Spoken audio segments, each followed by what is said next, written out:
This is Joy Varghese from Uncovering Chemistry. Today we are going to study about polyhalogen compounds, that is video 22, last topic in textbook page 317.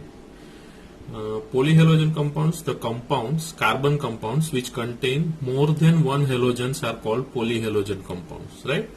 Some commercially important, that is in industries which are useful and also in agriculture we use, are compounds are here. You can see dichloromethane, common name methylene chloride, formula is CH2Cl2. Another is trichloromethane, that is chloroform, what we call, formula CHCl3. Then triiodomethane, common name is iodoform CHI3. Tetrachloromethane, that is carbon tetrachloride CCl4. I think you must be familiar with this. Freon, that is CCl2F2. Chlorofluoro compounds, you can see here, CFC, what we call it as, CFC, what we call, used as in refrigerants, what we call. Then the last one in this, you can see DDT, that is 2,2 bis. Now bis is for dye, what we use, dye, phenyl chloro, parachlorophenyl, what we call it as. This bis is, you will be studying in complex compound chapter, this nomenclature part. 1,1-trichloroethane. DDT full form is dichloro-diphenyl trichloroethane. Now we will start with the first one, what we said here, dichloromethane, also called methylene chloride, right? Now this one you can see it is given in your textbook, what we say, carbon compound more than one halogen atom are usually referred to as polyhalogen compounds. Now many of these compounds are used in industry and as well as agriculture. Now dichloromethane is widely used as a solvent, as a paint remover. I think you must be knowing this. Liquid is there with which you can clean your hands also, and the brush through which you have painted.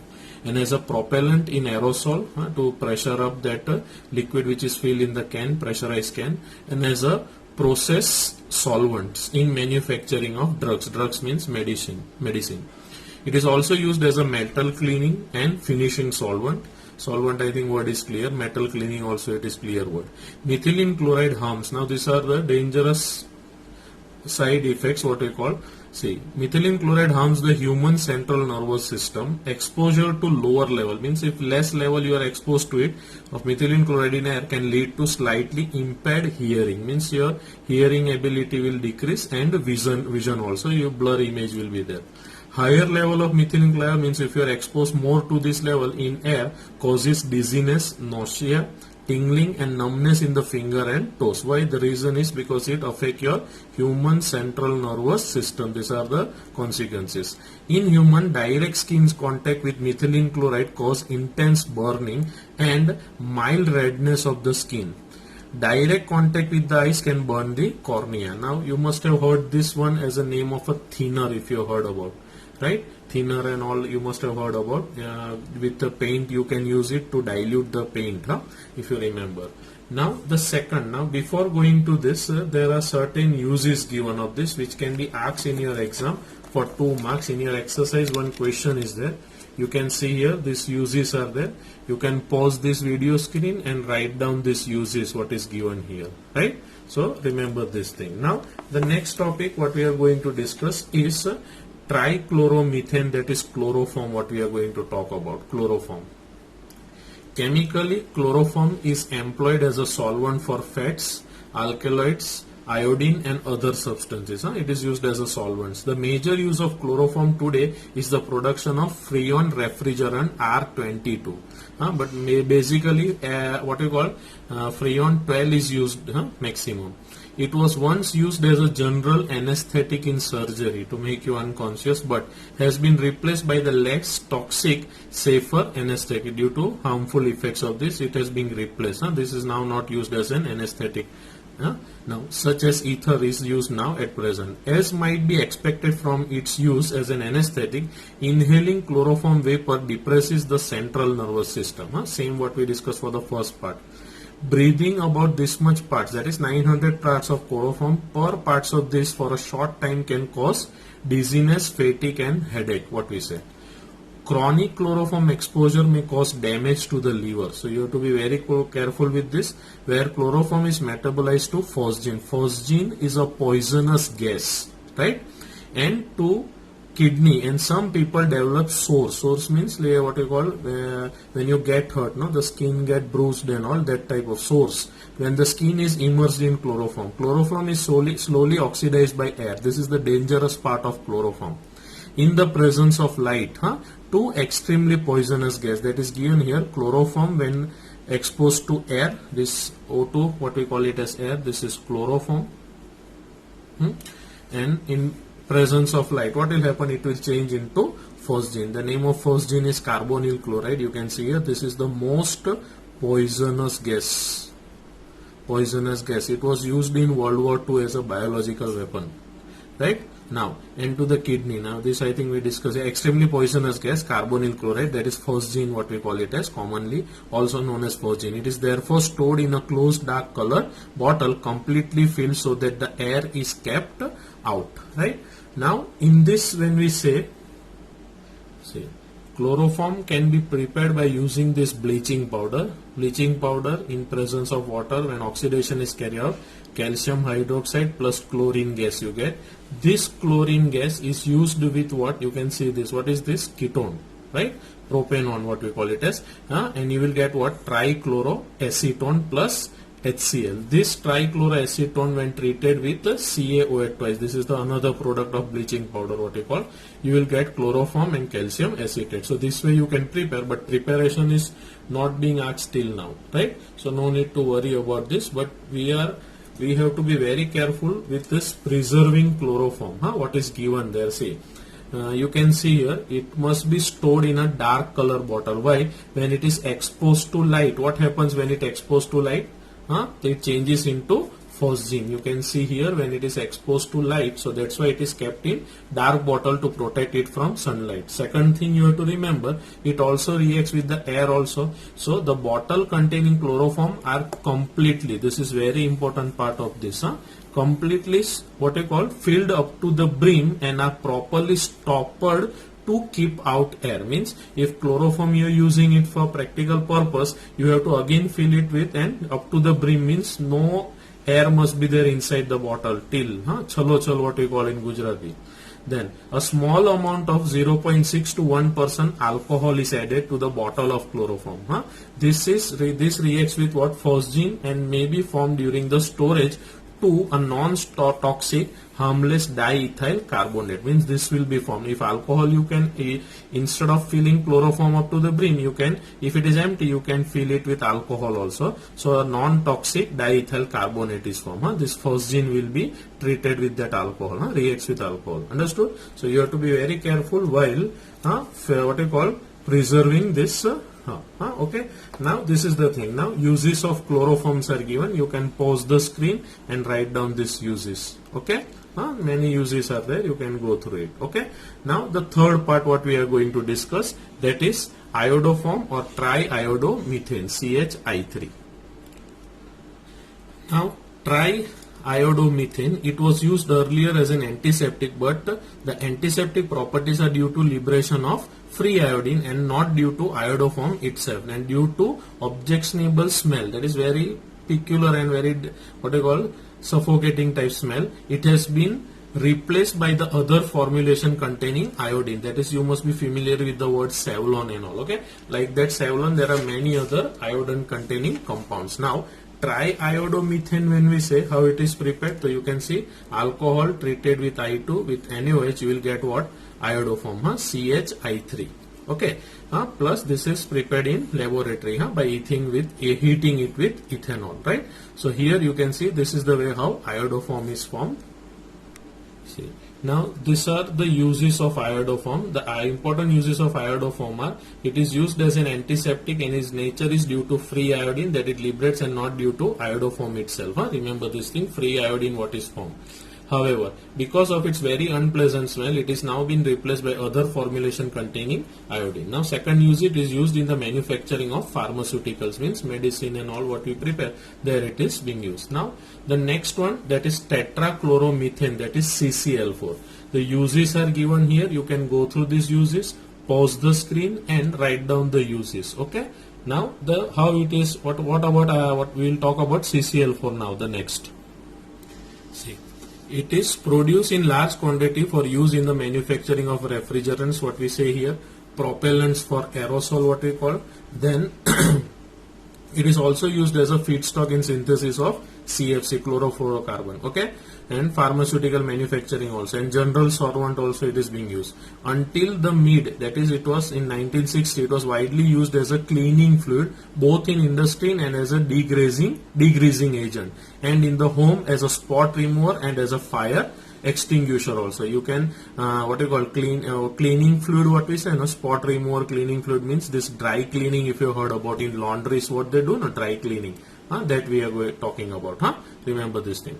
Now here there are in some evidence that exposure to this, that is carbon tetra, cause liver cancer in humans. So this you have to, these are the harmful effects. The most common effect are dizziness, lightheadedness, then nausea, vomiting, which can cause permanent damage to nerve cell. In severe cases, this effect can lead rapidly to stupor, coma, and unconsciousness, or even death also. So you have to be very careful while treating with CCl4, carbon tetrachloride or tetrachloromethane.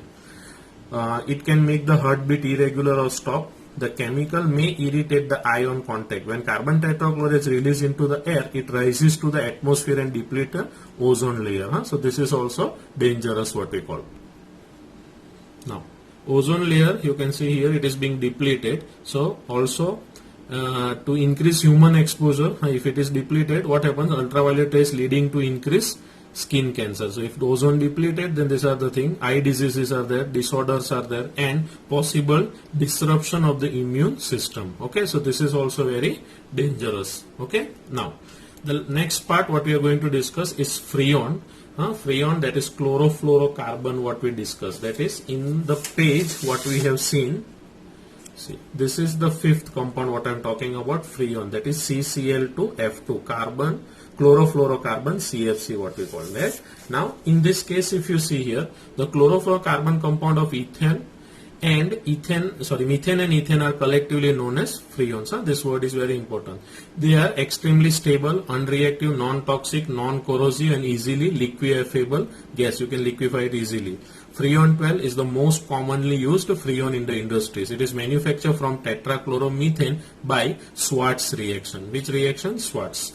These are usually produced for aerosol propellants, refrigeration, and air conditioning purposes. By this 1970, the total freon production in the world was 2 billion pounds annually. Most freon, even that used in refrigeration, eventually makes its way to the atmosphere. That is depletion of ozone, what we call, where it diffuses unchanged into the stratosphere. In stratosphere, freon is able to initiate free radical, that is what we call chain reaction, and that can upset the natural ozone balance. This we have studied in environmental chemistry in 11th standard. Okay. You can see now in this case how is this freon is prepared by Schwartz reaction. 3CCl4 plus Sb, Sb antimony, F5, fluoride, antimony fluoride. In presence of antimony chloride, you will get SbCl3, and this is the freon 12, what we call, right? Now, it may be prepared by the action of hydrogen fluoride also. You can see carbon is used as a catalyst, charcoal, what we say, and you will get here freon like this, right? Freon 12. Now, the uses of freons are given here. Refrigerant, it is used as a refrigerant and air conditioner, and hence it's is the name freon. They have also been used extensively as propellant for aerosol and foam to spray out deodorants, what you maximum students use today. Cleaners are there, shaving cream, hair sprayers, and insecticide. So for this are the two uses. You can pause the screen and write down that uses. Now this is the last topic, chapter, last compound of a chapter, what we call DDT. The first chlorinated organic insecticide was originally prepared in 1870, but it was until 1939 that Paul Mueller of this pharmaceutical company in Switzerland discovered the effectiveness of DDT as an insecticide. Paul Miller was awarded the Nobel Prize in Medicine and Physiology, you can see here, and the use of DDT increased enormously on the worldwide basis after World War II, because of soldiers were killed because of malaria maximum. So preliminarily, because of its effectiveness against the mosquito that spread malaria and the least that carry typhus. However, problem related to extensive use of DDT began to appear in late 1940. Many species of insects develop resistance to DDT, and it was also discovered to have a high toxicity towards fish. This, what if it is consumed by the animals or human being, it causes toxic effect in our body also. The chemical stability of DDT and its fat solubility compounded the problem. DDT is not metabolized very rapidly by animal. Instead, it is deposited in the body and stored in which tissue?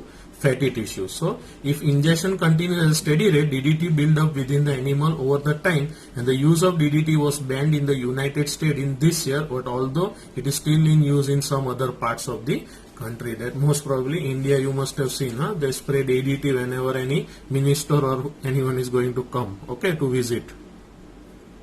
You can see here how DDT is being prepared. Now in your book, there is no preparation given, clear? So no need to go through it, but just keep it for ready reference. You can see here chloral is one molecule of chloral with two molecules of chlorobenzene, right? When it is treated, you can see here what is removed here. H2NO, that is water molecule, is removed. In presence of concentrated H2SO4, you will get this DDT here, clear? Now we know the name of DDT. What is the name of DDT? What we call? Dichloro. Now dichloro means these are dichloro. Then diphenyl. Dichloro, these are the two phenyl groups. So dichloro, diphenyl, then trichloro, 1, 2 and 3 chlorine. See, trichloro and this 1 and 2. So trichloroethene, what we call ethane, sorry, trichloroethane. So what is the name? Dichloro. Dichloro means this two chloro. Then diphenyl. Diphenyl means these are the two phenyl groups, C6H5, and trichloro. Trichloro means Cl3 here, you can see, and 1 and 2 carbon, that's for ethane. So this is the full form of DDT. You can remember it and the structure also, right? These are the things you can see in DDT. Side effects of DDT, you can go through this and write it down in your book. Okay, so we will stop here, and next time we will be discussing most of the conversions in your exercise. Okay, so this is the video for explanation, last video of explanation of chapter 10, haloalkanes and haloarenes, right? Now conversions from your exercise book and in-text question I will be solving in your next videos. Okay, thank you very much.